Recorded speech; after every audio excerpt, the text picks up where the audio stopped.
Afternoon, everyone. I hope you're all well. Welcome to our pre-match press conference ahead of our game against Sheffield United this weekend. As always, we'll start with broadcast questions. We ask no tweeting or social media posting during press conferences or in the stream. After that, we will move on to the written section, which will be embargoed until 10:30 tonight. So let's start. Gary. Hello, Jose. Gary, again. Any team news? I guess just Gio still, who is not available. Yeah, I think so. Gio, of course, is not. And us, we still have 2 training sessions before the game. But I believe no more problems in principle.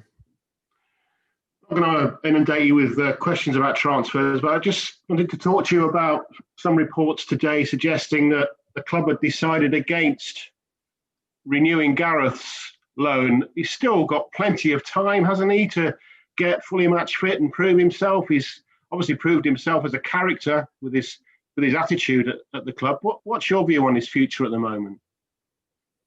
There was not even a second of discussion about that. Gareth is a player on loan until the end of the season. Not one second of discussion, and we are speaking about, of course, Gareth himself, Real Madrid, Tottenham. But I promise you, not one second of discussion. He's got plenty of time to get back to his very best in terms of fitness and match time, hasn't he? Yeah, of course, you know that he arrived injured, and he was injured for, I believe, the first month, and then step by step, and Europa League matches were helping him to get his condition. Premier League, of course. Europa League group phase is a different level than the Premier League.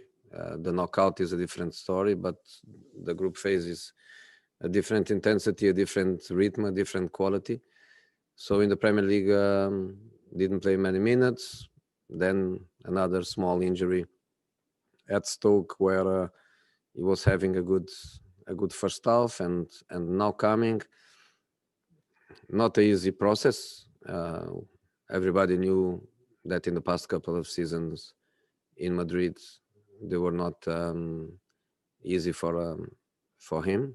So let's go step by step and try to get the best out of him. Thank you. Yeah, I just wanted to ask one, Simon, about the celebrations, if I could, a final one. The Premier League have underlined their COVID restrictions. On Wednesday, your guys were very low-key in celebrating the goal, as is required. Fulham, not so much so. They went for the full celebration. Is it, though, fair for people to celebrate a goal? It is what we are asked for. And we have to try. And probably the best way is for the goal scorer to, if he wants to celebrate in a crazy way, let him doing alone. Before, we always tell players, celebrate as a team. Don't forget the guy that assists. Don't forget the guys that are fighting hard behind you. Celebrate with everyone. But now maybe it's time to say, celebrate alone. And let the other guys go to you in a calm way. I know that is difficult. I know that our players did it very, very well, but it's difficult to be critic with others that don't do it. But yesterday we had another meeting. This morning we had another one. If every club does the same, I want to believe that maybe only in an extreme situation players will lose control of their emotions, but probably we can help each other to educate the players of of not celebrating. So let's see. Let's try all together. Okay, Ian Abraham. You ready? Here we go. Moose, you're unmuted. You going to ask a question? Hi, Jose. How are you? Good, thank you. Can I just follow up from that? I mean, are you actually having to get your players in training to practice not celebrating after a goal? I mean, Harry Kane's always been very understated, but I just wonder whether you actually have to get your players around in training and say, right, let's score a goal and let's practice not going near each other. No, not that. In training, in the day by day, in the training ground, what we are going to be, we always are, is very, very strict with what the Premier League asks us to do. So in this moment, no kitchen, separate dressing rooms, mask everywhere, even here. I just took it to speak with you in training, not to work very, very closely, but not training, not to celebrate goals, you know. But yesterday we had a meeting with everyone. Today we had a meeting, myself with the captain, the Premier League again, which I suppose every club does the same. And we have to try, you know, we have to try. In my case, on the bench is easier. Of course, is easier. Also because I'm very influenced by the VAR, and when we score a goal, I'm always waiting for VAR and to confirm that nothing happened before. But for players on the pitch, I think is a very individual thing. And again, my advice is for the guy that score to maybe express the emotion of the team by himself. You know, by himself, alone, you can maybe express all the emotion of the team, and then, of course, share a walk with the mates and share the happiness. But let's try to make things the best we can. Football really has changed, hasn't it? Wickham's game tomorrow is off at QPR. Are you in any way worried about your cup tie there in 10 days' time? I'm not, because I believe then they will be nice and fresh and all ready to play against us, like is happening to many clubs, that they have their matches postponed before they play us. But that's the way it is. So I expect to play them, and I hope we do. And finally from me, you go to Sheffield United this weekend, hanging on to a lead in a game. It's happened a few times recently. I was at Palace, finished 1-1. You've had games this week against Fulham, finished 1-1, Wolves 1-1. What do you need to change when you hit the front to go on and win the game? We need to score the goals that we can, and we need not to make mistakes that punished us. If you compare Hugo performance with Ariola performance, you have an answer. Ariola made, I believe, a couple of impossible saves that would kill the match. Also the post, and then defensive mistake and goal. That's it.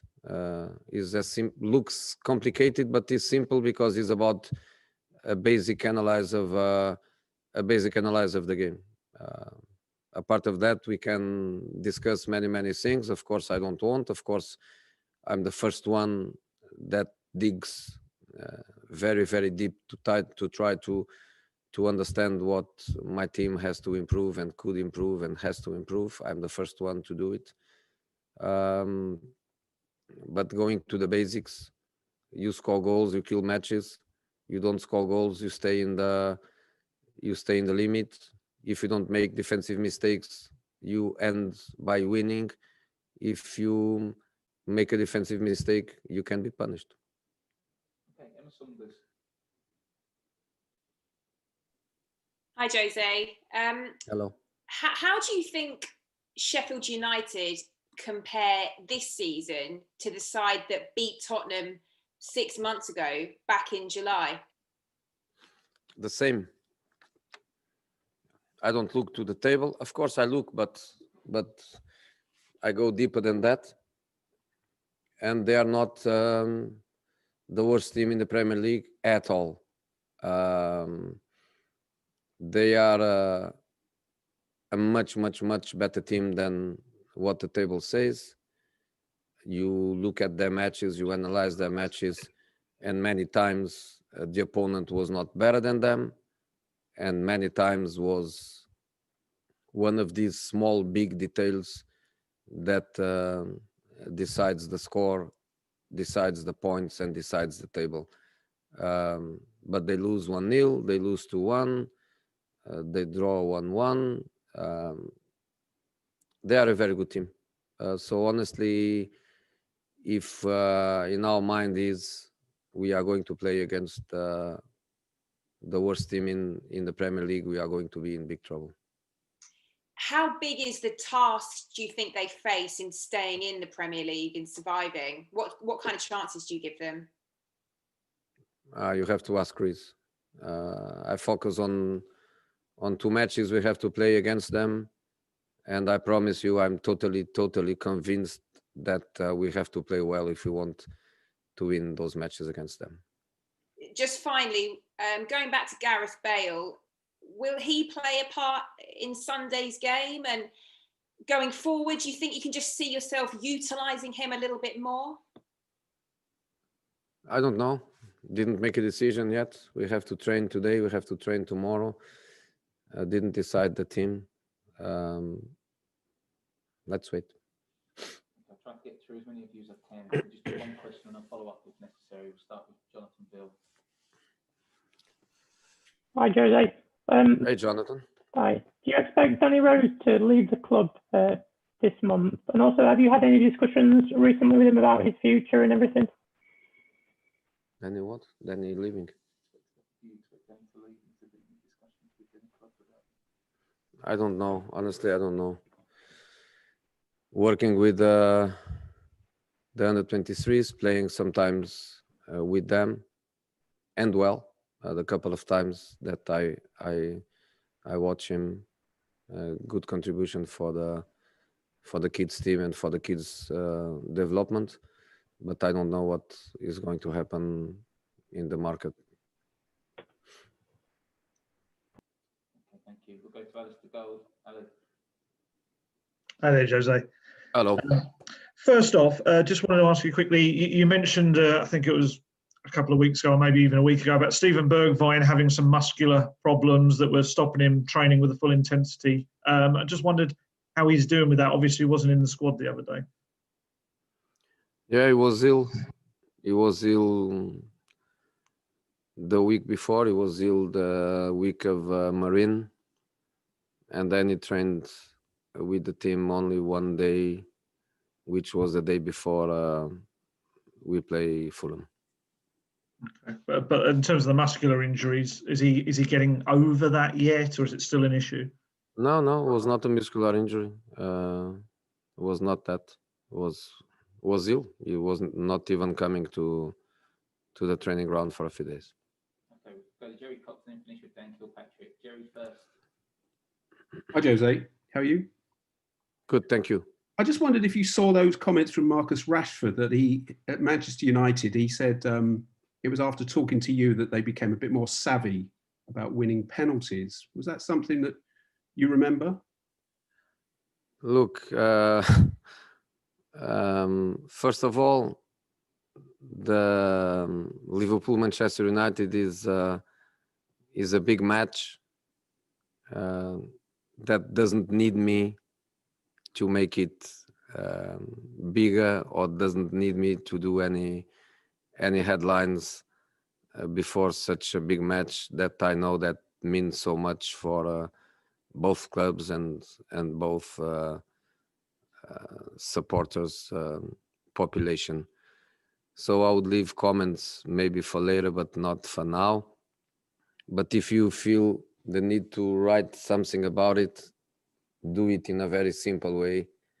Stats, go to Opta, go to stats, go to my history as a manager in my 10 Premier League, more or less 10 Premier League seasons, compare numbers and take your conclusions. Okay, finish with Dan Kilpatrick. Dan. Hey, Jose. After Hello. the defeat at Sheffield United last season, you were quite critical of the players' mentality and said they needed to be better at responding to setbacks. Do you feel they are better now? Do you feel the mentality's improved since that game? Well, I think probably we lost 2 matches in the last 18. And I think we are having some results, let's say some draws that could and should be victories, because were matches that we had in our hands, or to kill them or to keep them in the pocket. And I believe that the response has been always positive. So that's it. Okay, thank you. That concludes the broadcast part of the press conference. We'll move on to the written bit, which is embargoed until 10:30 p.m. tonight. It's not for broadcast purposes. David Hytner's got his hand up first. So